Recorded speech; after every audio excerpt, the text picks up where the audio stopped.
Everyone, and welcome back to DC Central, and in today's video we're going to be breaking down and reviewing Supergirl Season 5 Episode 17, otherwise entitled Deux Lex Machina, and if you have not seen this episode, make sure you go and do so before proceeding with this review, as there will be spoilers. So Supergirl has finally returned from the hiatus. This is obviously, we had Flash return last week. This week we had Supergirl and also Batwoman returned. Although, in case you guys don't know, I've mentioned it a couple of times, but if you don't know, I'm actually catching up with Batwoman right now as it airs here in the UK. So I'm actually around episode 5 of Season 1. Whereas I know it was, I believe, episode 17 this week. So I will be caught up by the time Season 2 rolls around and things like that, so I can get back to reviewing it. And just to give you guys quick thoughts, I am actually really enjoying Batwoman. Like I say, I'm only about 5 or so episodes in, but I'm really enjoying Batwoman so far. I think it's actually a lot of fun, and I'm actually really enjoying the world and the characters. I'm having a good time with it, so I'm actually having a great time with it. Supergirl, though, with this week, this episode, 517, this was a big episode because, again, not only was it the return from the mini break hiatus, but also because this is the directorial debut for Melissa Benoist, who of course plays Supergirl herself. She directs this episode, and there's some interesting things that go on. This was a big episode for Lex, so let's talk about what happened here.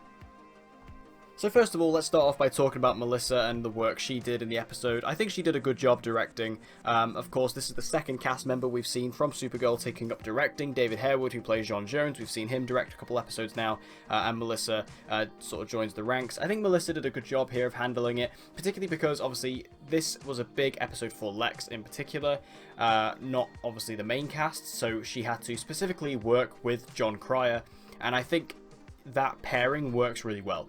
I've seen a lot of the behind the scenes photos, and it seems like them two do work well together a lot. So I do enjoy Melissa's directing style. I think she did a good job of handling a lot of the more intimate scenes, especially because a lot of the scenes in this episode were very conversation based. They weren't very action based. Whereas David Harewood, his directing efforts have always been a bit more bigger action orientated episodes. This one was not so much. This one was a bit more, again, conversation driven, and I think Melissa was really good at creating a more focused direction style. While I don't feel like this episode stood out particularly in comparison to just general episodes of Supergirl and the rest of the season, and you'll see by the end of the episode what score I'm going to give it and things like that, but I do think Melissa did a good job directing, and I think she handled this episode and the content within it very well. Now, as I mentioned, this episode of Supergirl was a big one for Lex. This basically chronicles Lex's journey from the end of Crisis up until now, and it's kind of just showing what he's been doing behind the scenes, because Lex, while he has been a presence in this season quite heavily, we haven't really seen him and what he's been doing. He kind of just shows up every now and then, and what we see in this episode is basically what he has been doing while we've not seen him. So his plan has basically involved him getting back involved with Eve Tessmacher, and he is using her to infiltrate Leviathan so he can find out more about them, and then for eventually take them down. Now, Lex and his journey I enjoyed just because this was such a heavy Lex episode, and being with, spending this amount of time with Jon Cryer is never something I will complain about. Like, I love Jon Cryer as Lex. I think he's so brilliantly cast, genuinely one of the best castings in the Arrowverse. And, I've said this a couple times before, but I had to eat my words with this. When they initially cast Jon Cryer, I was like, oh god, this isn't going to work, this is going to be bad. But he completely stole Season 4. Like, he stole last season, and he's been brilliant in this season. He was great in the crossover, and he's still great now. I absolutely love Jon Cryer as Lex. So having a whole episode revolving around him felt really good, and I just enjoy just seeing Lex operate, because he's such a, we see him a couple times in this episode playing chess, and that's literally what he is. He's a chess player, he's strategic, and you just see the way he puts all the pieces in place that he needs for him to succeed and for him to come out on top, and it's just really interesting to watch, and I really enjoy it. And again, with this particular episode being so centered around him and his journey post-Crisis, it's just been a lot of fun to watch. And Eve Tessmacher also gets quite a big focus in this. I have to say, I don't love this Eve character anymore. Like, obviously when she was first introduced on the show, she was purely a comic relief character who was there to kind of, just being Catco and kind of be subservient to Cat Grant at the time and things like that. And she wasn't really a character. She was just kind of there to, she was Cat Grant's assistant, and she was there to basically just have these jokes and to have someone insult, or to have Cat Grant insult someone. Who, if it wasn't Kara. So it's kind of like, I don't understand why she's come back into the fold so big, and now she's kind of like a pseudo villain who's working with Lex, and she is connected to Leviathan and things like that. I just don't like that direction. I feel like you could have just introduced a new character rather than doing it with this character, or even if you were going to do it with a character we already knew about, I don't think Eve was the one. I just find it strange that this is all happening so quickly, and it just feels weird to me that it's with Eve. But whatever. I did buy, though. I do buy kind of, you know, the way she gravitates to Lex, because he essentially rescues her and says, you know, come work for me and, you know, work for Leviathan undercover and I'll protect you and things like that. And the way it ends up, you know, over these sort of few months, her ultimately falling in love with him, and he predicted that and things like that.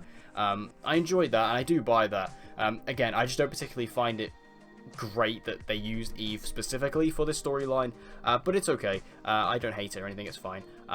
But yeah, I do enjoy the stuff with Eve in this episode. Again, I think it works, and I'm interested to see where they go with her going forward, especially because in this episode, by the end, we see Lex basically just pull the plaster off and full on reveal that he's just completely using her entirely. So it'll be nice to see where they go, because she has been a bit more villainous, maybe she'll completely turn back to Leviathan, or maybe she'll find a way to kind of go over to the hero side, which I could definitely see happening as well. So it's just a waiting game at this point, see what happens. Of course, as well, similarly to The Flash, this season of Supergirl hasn't been completed, so we may not see it completely come into fruition, but again, we might see hints of it over the next couple of episodes. Also, a surprise cameo in this episode. We had McGahn show up. That was fantastic. I didn't expect that. Miss Martian is a character who I think has so much potential on this show, and we haven't seen her since season 3, and she's had such a great connection with Jean. I love them together. I just think they were such a brilliant couple on the show, and they've just not done anything with her. And I found it so strange when she showed up in this episode, because it's just not... Like, McGahn, I think they would have made a bigger deal about coming back. Like, it was a nice surprise, because I don't know if this was announced beforehand, because I didn't know about it, but, you know, when she showed up, it was a great surprise. I loved it, but it just feels weird. Like, I thought I could have done with a whole episode around McGahn, to be honest, because she just shows up out of nowhere, helps Jean take out the Sun Eater, and then that's that, and then she's gone again. Like, McGahn was a big character, was really impactful for Jean, particularly in season 3, and that was his storyline then. And to just kind of bring her back for a brief cameo, it felt strange to me. Like, honestly, I could have done with a whole episode for McGahn. Maybe if they want to do it in season 6, they can do that. Just give us a whole episode where you bring McGahn back, or even like 2 episodes like they did with Wynn this season. Just bring back McGahn for like 2 episodes and give a really good, tight and focused story for Jean that he desperately needs. Because I feel like bringing back McGahn, it was nice and it was a good surprise. And again, I love the actress, I love the character. But just to kind of bring her in as like a cameo and then leave again, like, it just felt very underserved for her character, given the magnitude of her character. But whatever, it was cool to see her again, and hopefully, you know, if the actress has come back just to do this little cameo, hopefully that means that she'll come back in the future for more sort of extended roles. Now, my big problem with this episode, and this is more of a problem with the season overall, and feel free in the comments to correct me and educate me with all this, because honestly, I need help with this. I still don't get what Leviathan is. I don't know who they are. I don't know what they're trying to do. I don't know what the plan is. I know what Lex is trying to do. Like, I can see that Lex is obviously trying to push them to do these certain things so that he can eventually stop them, so he can look like, you know, continue to look like the hero in this new universe and things like that. I get what Lex's plan is. And even if I'm wrong with that, let me know.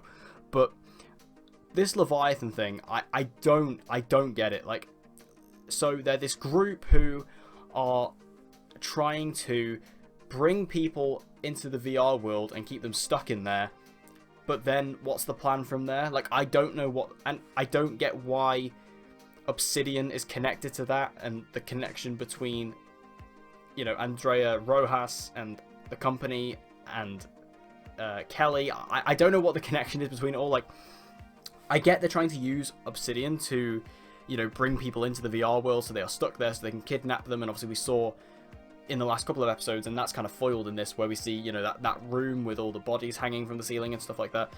Like, I get that point of it, like, they're using Obsidian to get people into VR, but, like, why? Why are they putting them into VR? What's that doing?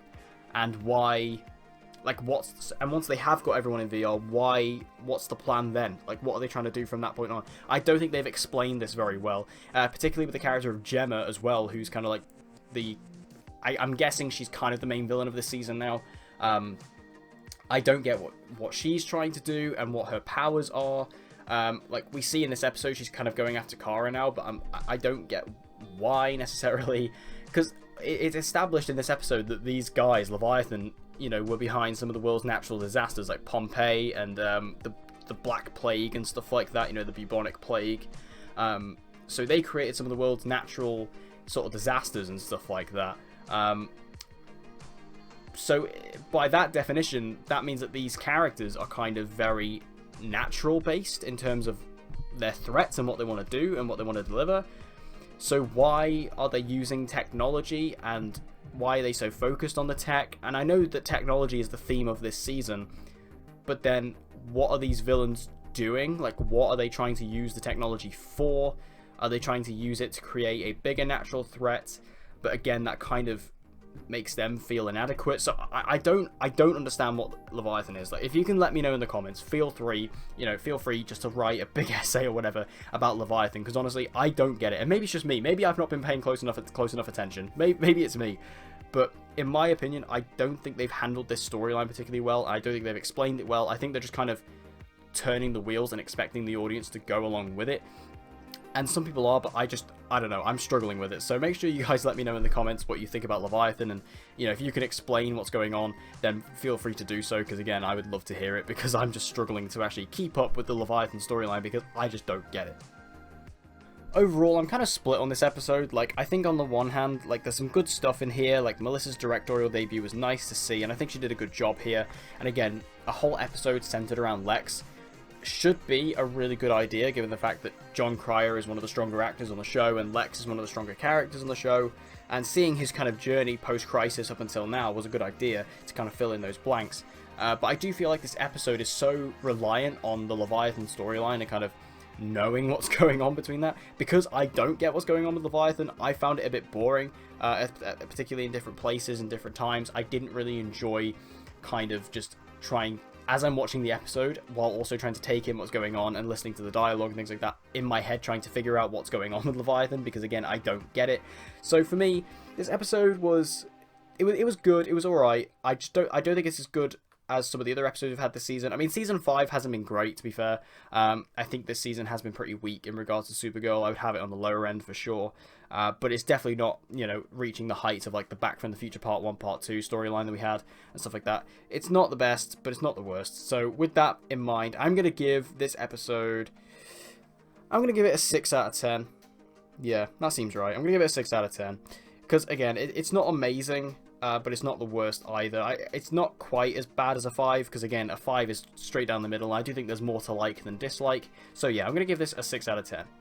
But what did you guys think about this episode? Make sure to let me know your thoughts in the comments down below. Whatever you thought about it, let me know in the comments. Were you a fan of it, or did you agree with me that you're not quite sure about it? Or, you know, if you can explain to me once again what Leviathan is and what's going on with it, please do so in the comments, or so you can help me out a bit, and then make these reviews a little bit clearer. But with all that out of the way, I hope you guys did enjoy this video. If you did, please give it a like, it'll help me out a lot, and share this video with any other DC TV fans who you think may enjoy this content. And with all that said, I hope to see you guys again next time.